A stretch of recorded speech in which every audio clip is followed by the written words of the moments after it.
See, we should understand why we are always talking nowadays. There are many foreign students also here, Indian scholars also are sitting here. Why we are talking about the Indian knowledge systems nowadays so much? Because the reason is from last 70 years, you are taught that knowledge has come down from other countries, particularly science came from other countries, and knowledge has traveled from other countries to India. And we were not in the position to look at our own knowledge systems in India. That is why government of India, after thinking so much, has introduced the NEP 2020, in which IKS became very important. So the very concept of IKS, Indian Knowledge Systems, is to understand our ancient Indian knowledge systems. They have any knowledge or not in ancient India. We should look at that knowledge. But you all know that, we all know that we were not in the position to understand our own knowledge systems. So then this discussion has started. We have started this investigation whether we had the knowledge in ancient India or not. In that way, first we started exploring the Sanskrit literature. And many scholars started speaking about the Sanskrit literature. And there is a lot of knowledge in Sanskrit literature. Now, it is very good that we are also looking at the Pali literature and Prakrit literature for the Indian knowledge systems. Because when you speak about the Indian knowledge systems of ancient India, only Sanskrit literature is not enough. That was partially correct, but it will become full when we also include Pali and Prakrit in that. Because in ancient India, as we all have been discussing from the morning, ancient Indian knowledge is written in three languages, Sanskrit, Pali and Prakrit. So therefore, these knowledge systems are available in these three literatures. And now we have 18 kinds of vidyas in ancient India. Ashtadasha vidyas. And there is another concept also, just like my previous speaker was talking, that knowledge system doesn't mean that science. No, it also includes science. In ancient India, we had a lot of scientific literature. Most of the scientific literature is available in the Sanskrit language.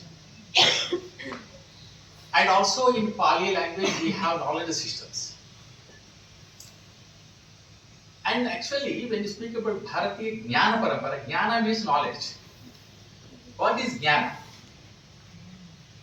Jnana is of two kinds.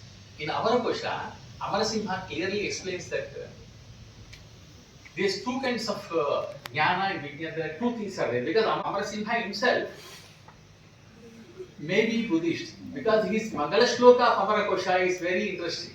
Yasya Jnana Daya Siddho Agadhasya Naga Guna Sevyatam Akshayo Dhira Sashriyai Chamrutaycha. This verse is applicable to Buddha also completely. And also this is applicable to Brahma also. It is so confusing because many people understood that this is a speculation that Amarasimha must be Buddha. Because if you analyze this time, Yasya Jnana Daya Sindho Agadhasya Naga Guna, there is no any mention of any god's name there. And also interestingly, when Amarasimha started with Devavarga, he started with the Buddha's name. Not anyone, not Vishnu and Maheshwara later. He starts Devagana with Buddha's name. Dharmajna Surato Buddho Dharmarajas Tathagataha Samanta Bhadro Bhagavan Marajil Lokajijjina Shadabhijno Dashabalo Dvayavadi Vinayaka. So, all this, and that Amarasimha explains what is Jnana in his Amarakosha. He says that Mokshe Dhir Jnanam Anyatra Vijnanam Shilpa Shastrayo. You see, we had Jnana. Jnana, actually, to be very frank, there is a different kinds of descriptions, definitions about the Jnana and Vijnana in ancient literature. But this is according to Amarakosha. What Amarasimha says, Jnana is that which gives us liberation, enlightenment. That is not ordinary knowledge. If somebody is thinking, what is this creation? Where is God? What is the meaning of the life? All that is Jnana. Mokshe Dhihi. means your mind, your aptitude, your bent of mind towards the moksha is a jnana. That is not vijnana.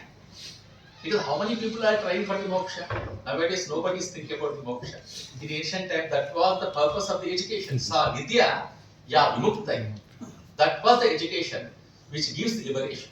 Even in Buddhism, even in Buddha says many things. Why? Nirvana is ultimate goal. Buddha did not do it. Various people describe Buddha, Bhagavan Buddha in various manners. That is according to situation you might have explained many things, but ultimately what Buddha says in Nirvana, Nibbana, Paramam Sukam, for that.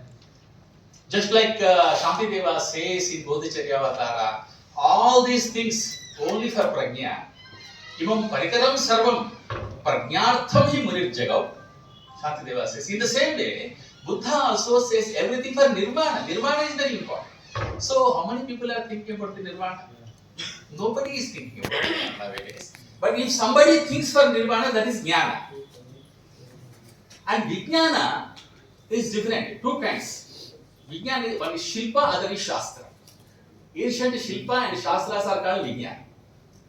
The shilpa, very interestingly, it is used in Pali literature also. We have shilpa. There is a discussion about the shilpa. And shastra is science. Shilpa means craft. Shastra means science. So crafts and science are called vijnana. So these two things are also there in our ancient Indian literature. We have jnana and vijnana in ancient literature. So in Pali literature, we have jnana and vijnana. Both we have. So we cannot say that there is no any science in Pali literature. There is a lot of science and scientific systems were described in Pali. The science is hidden in Pali verses. If you see, Udakam hi nayanti netika. Please think about the gatha. Udakam hi nayanti netika. Netika means actually those who prepare the canals, water. They know how to mold the water. See, the technology was there. That means, you see, this is how you have to bring out the science from ancient Pali literature. And he speaks about the Ishukaras, the person who prepares the arrows. Who prepares the ponds and various other sciences. Direct mention of Shilpa in Pali.